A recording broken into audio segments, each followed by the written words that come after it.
আসসালামু আলাইকুম, সবাই কেমন আছেন? আশা করি সবাই ভালো আছেন।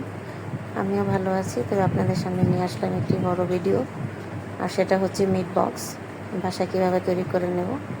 আর এখানে প্রথমে আমি সসেসগুলো কেটে নিলাম, আর সসেসের রেসিপিটা আমার দেওয়া আছে, যারা দেখতে চান তারা দেখে নেবেন। আর এখানে কিছু আলু কেটে নিলাম, আলুগুলোকে একটু চারকোনা আকৃতির কেটে নিলাম। আর এখানে কিছু মুরগির মাংস নিয়েছি।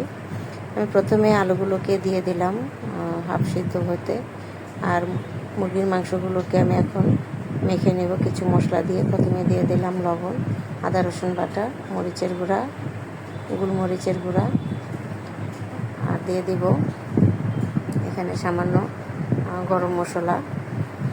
তারপরে দিয়ে দিলাম টালা জিরার গুঁড়া। এসব কিছু দেওয়ার পর আমি এখন দিয়ে দেবো সয়া সস। এগুলো দেওয়া হয়ে গেলে, আর যেহেতু আমি লবণ দিয়েছি, আর সয়া সসটাও কিন্তু একটু লবণ লবণ থাকে, অবশ্যই বুঝে শুনে দেবেন। এখন দিয়ে দিলাম টমেটো সস। সবগুলো দিয়ে এগুলোকে মেখে আমি এক পাশে রেখে দেব। আর যে সসেসগুলো আমি কেটে নিলাম সেগুলোকে হালকা ভেজে নেব তেল দিয়ে। তেলটা গরম হয়ে গেলে এগুলোকে শুধু এপাশ ওপাশ করে জাস্ট ভেজে আমি উঠিয়ে রেখে দেব। তো দেখতে পাচ্ছেন এগুলো যেহেতু আগে থেকেই সিদ্ধ করা থাকে। প্রথমে এগুলো হালকা ভাজা হয়ে গেলে এগুলো উঠিয়ে রেখে দিলাম। আর এখন আমি একটা বল নিয়ে নেব। আর আমার সবগুলো প্রস্তুত হয়ে গেছে। আলুগুলোকে আমি ছেঁকে নিয়েছি স্টিনারে ঢেলে। এখন একটা বলের মধ্যে আমি প্রথমেই মাখানো চিকেনটা দিয়ে দিচ্ছি।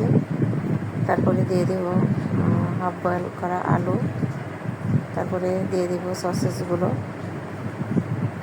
আর এগুলোকে আমি এখন একসাথে করে মেখে নিচ্ছি। এগুলো মাখানো হয়ে গেলেই সসেস তৈরি করতে, মিট বক্স তৈরি করতে আমি চলে যাব। আর এগুলো মাখানোর জন্য প্রথমে আমি দিয়ে দিলাম অল্প কিছু ময়দা, তারপর দিয়ে দিলাম কর্নফ্লাওয়ার, আর এখন দিচ্ছি কিছু মশলা, লবণ, তারপরে দিয়ে দিলাম লাল মরিচের গুঁড়া, আর এখন দিয়ে দিলাম গোলমরিচের গুঁড়া। আর এগুলোকে দিয়ে এটাকে মেখে নেব। এখানে আপনারা চাইলে কিন্তু একটি ডিমও দিয়ে দিতে পারেন, তবে আমি ডিম দিয়ে নিই। এগুলোকে একটু স্টিকি করার জন্য সামান্য আমি পানি ব্যবহার করলাম, যেন ময়দার কোটগুলো একটা গায়ে গায়ে লেগে যায়। মাখানো হয়ে গেলে এগুলোকে আমি ভাজতে চলে যাব চুলায়। আর এগুলোকে সম্পূর্ণভাবে প্রথমে একটা হালকা ভাজা দিয়ে নেব।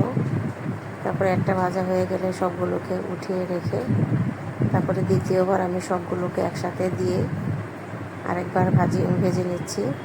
এতে করে এগুলো খুব ক্রিস্পি হয় আর অনেকক্ষণ যাবত মচমচা থাকবে। আপনারা অবশ্যই ডাবল কোট করে ভাজার চেষ্টা করবেন। এখন এগুলোকে নামিয়ে নিয়ে প্রথমে দিয়ে দিচ্ছি মেয়োনিজ। আর এই মেয়োনিজটা আমার ঘরের তৈরি।